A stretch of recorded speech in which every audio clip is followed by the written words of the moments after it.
नमस्कार दोस्तों, मैं हूं सुनील और आप देख रहे हैं मेरा एक्शन रिप्ले। आज मैं बात करूंगा एक महाराष्ट्र के विषय पर। और महाराष्ट्र में जो हाल ही में जो विधानसभा चुनाव हुए उसके बाद जो वहां पर राजनीतिक समीकरण बदले हैं और उनका राष्ट्रीय राजनीति पर क्या असर होगा, ये किसी से छुपा नहीं है। क्योंकि वहां पर जो कांग्रेस, राष्ट्रवादी कांग्रेस और शिवसेना आदि सभी पार्टियों का सफाया हो गया था, यानी कि जो उद्धव ठाकरे और शरद पवार के पास में थी।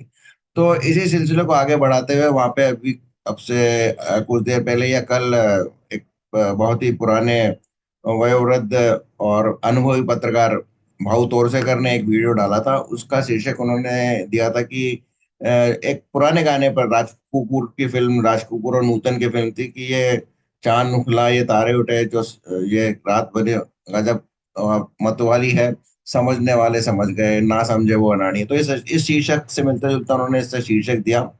उनका कहना है कि शरद पवार का जो बर्थडे था 12 तारीख को, उस बर्थडे में उन्होंने दिल्ली में मनाया और उस बर्थडे में कांग्रेस का तो कोई नहीं आया, लेकिन अवश्य प्रधानमंत्री ने पहले उनको बर्थडे की बधाई दी और उसके बाद खुद अमित शाह, अजीत पवार पहुंचे उसके पहले ही उनको बधाई देने पहुंच गए।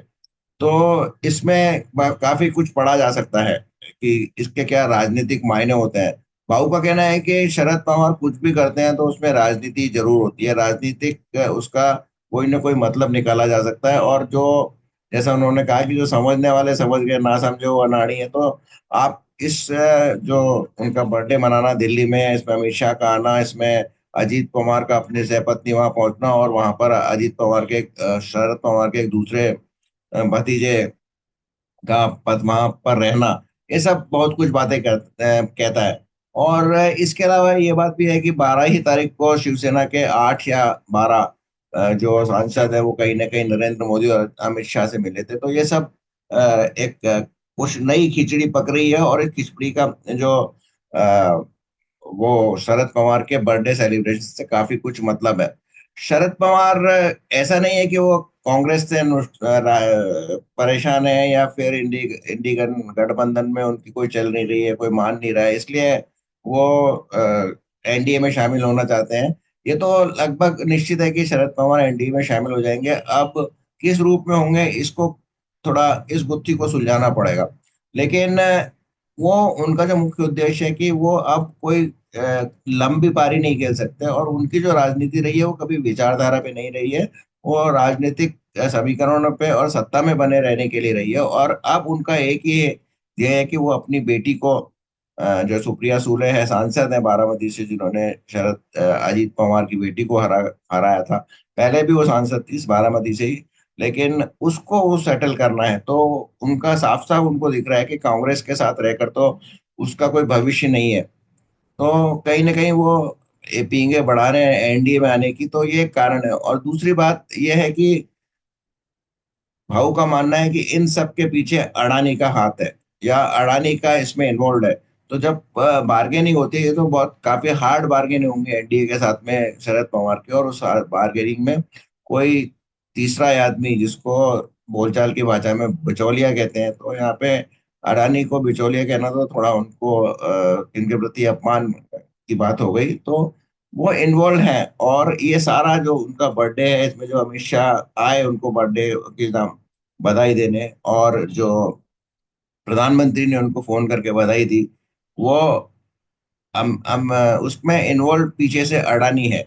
और शायद अडानी इस तरह से अपना कुछ डिफेंस तैयार कर रहे हैं शरद पवार के थ्रू। और शरद पवार अडानी को इस्तेमाल करके, जो कि अडानी मोदी जी के नजदीक माना जाता है, वो एनडीए में किसी तरह से घुसने की कोशिश कर रहे हैं।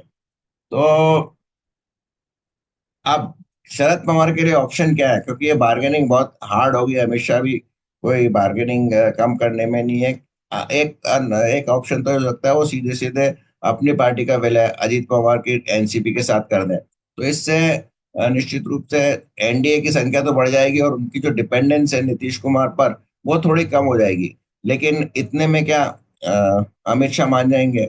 वो चाहेंगे कि शरद पवार की पार्टी के जो सारे एमएलए, वो पार्टी भले अपनी का विलय बाद में करें या ना करें, वो उसके सारे जो एमएलए हैं, एमएलए और एमपी हैं, वो टूटकर बीजेपी में शामिल हो जाए। तो बीजेपी ताकि भविष्य में कोई इस तरह की कोई बात नहीं हो कि वो उनको फिर से ब्लैकमेल करने लगे अजीत पवार की पार्टी के थ्रू।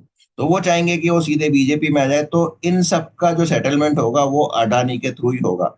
इसमें एक बात और मैं आपको बताऊं कि शरद पवार जो कि इंडी के गठबंधन के इतने बड़े नेता हैं, उनको जन्मदिन पर बधाई न राहुल गांधी ने दी, न सोनिया गांधी ने, न या किसी बड़े एनडीए के नेता ने की, और नेता ने दी। तो ये भी एक बढ़ती दूरियों का संकेत है। राहुल गांधी के नेतृत्व में वो जो अडानी के पीछे पड़े हैं इतने, उससे वैसे ही काफी फ्रस्ट्रेट हो चुके हैं शरद पवार। उन्होंने पहले भी उन अडानी से मिलके ये अपनी भावना जाहिर की थी कि अडानी खिलाफ में नहीं है, और अभी जब महाराष्ट्र के इलेक्शन हुए तब भी उन्होंने कहा था कि अडानी तो जो धारावी का प्रोजेक्ट वो तो लेना ही नहीं चाहते चाहते थे, उनको तो जबरदस्ती उनके सर पे ये मढ़ा गया है। तो अपनी तरफ से वो कोशिश कर रहे थे कि किसी न किसी तरह अडानी को बचाया जाए या अडानी के पक्ष में बोला जाए, ताकि राहुल गांधी का थोड़ा आक्रमण उन पे कम हो। और अब जब ममता बनर्जी, अखिलेश यादव आदि लोग भी अ, राहुल गांधी के इस लगातार अडानी पे अटैक से नाखुश हैं, तो नेचुरल ये है कि शरद पवार भी उससे खुश नहीं है। वो तो अडवाणी अडानी के काफी मित्र भी है, अच्छे मित्र भी बताए जाते हैं।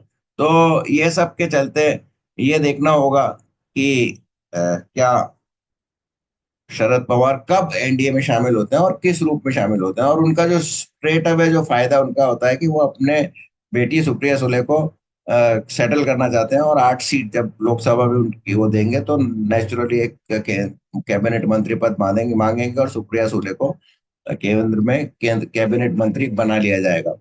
वैसे हो सकता है कि उनको स्टेट मिनिस्टर ऑफ स्टेट बनाए और इंडिपेंडेंट चार्ज दे, या फिर प्रधानमंत्री कार्यालय में उनको मिनिस्टर ऑफ स्टेट बनाए, जैसा कि अभी जो जम्मू से सांसद है, उसका नाम मुझे याद नहीं आ रहा है, वो है। तो मामला सीधा सीधा है। कांग्रेस से छुटकारा पाना चाहते हैं, एनडीए में आना चाहते हैं, और अपनी बेटी को सांसद सेटल करना चाहते हैं, क्योंकि उसका भविष्य अब कांग्रेस में तो नहीं दिख रहा है, एनडीए में ही है। तो इस तरह से एनडीए में आएंगे तो वो क्या एनडीए में शरद पवार सीधा बीजेपी में शामिल होंगे। अगर बीजेपी में शामिल होते हैं तो फिर उनकी खुद की आइडेंटिटी खत्म हो जाती है, और अगर वो अपनी एनसीपी में शामिल हो तो उनकी आइडेंटिटी बनी रहेगी, और वो उसको अजीत पवार को भी उनको अपना नेता मानने में कोई दिक्कत नहीं होगी। पर क्या अमित शाह इसमें मानेंगे, ये बड़ा सवाल है। तो मैं इसी सवाल के साथ आपको छोड़ जा रहा हूँ, लेकिन ये पक्का है कि एनडीए में वो जरूर शामिल होंगे। तो इसको कहते हुए, इस बात को ही कहते हुए, जो जो बहुत ओरसेर करने ये गाना जोड़ा था कि ये केक कटा, ये लोग हंसे, ये बात अजब हरियाली है, ये बात अजब निराली है, समझने वाले समझ गए, ना समझो वो अनाड़ी। और इसके बाद मैं आपको आखिरी में बता दूं, एक और याद आता है, ये राज कपूर की फिल्म थी, और राज कपूर का शायद ये शताब्दी वर्ष है, और इसी के सिलसिले में नीतू सिंह और करीना कपूर आदि लोग, जो कपूर परिवार के लोग हैं, वो प्रधानमंत्री से मिले थे, और क्या उस बातचीत में हुआ। लेकिन किसी तरह वो भी प्रधानमंत्री से इसको राष्ट्रीय स्तर पर राज कपूर की सेंटिनरी को मनाना चाहते हैं। तो इसके साथ ही मैं आपको छोड़ जा रहा हूँ, पर ये निश्चित मानिए कि जल्दी ही एनडीए में शामिल हो जाएंगे शरद पवार, और उसके बहुत ज्यादा दूर शिवसेना भी नहीं रहेंगे, क्योंकि शिवसेना में लोग उद्धव को छोड़ेंगे या उद्धव के साथ आएंगे, यही बस एक प्रश्न है। पर उनके साथ भी वही दो ऑप्शन है कि साधे सीधे बीजेपी में मिले या शिंदे की शिवसेना में जाए। तो हो सकता है शरद पवार उद्धव ठाकरे सीधा बीजेपी में आ जाए, और क्योंकि उनको जो धोखा दिया है, जो मानते हैं कि उनको शरद शिंदे ने धोखा दिया है, उसका वो शायद भुला नहीं पाए, और उसको शायद शिंदे को माफ नहीं कर पाए। तो इसी विचार के साथ मैं आपको छोड़ता हूँ। बहुत बहुत धन्यवाद इसमें बने रहने के लिए। यदि आपको ये विश्लेषण अच्छा लगा हो तो इसको लाइक कीजिए, शेयर कीजिए, और अगर आपने मेरा ये चैनल सब्सक्राइब नहीं किया हो तो इसको अवश्य सब्सक्राइब कीजिए। बहुत बहुत धन्यवाद।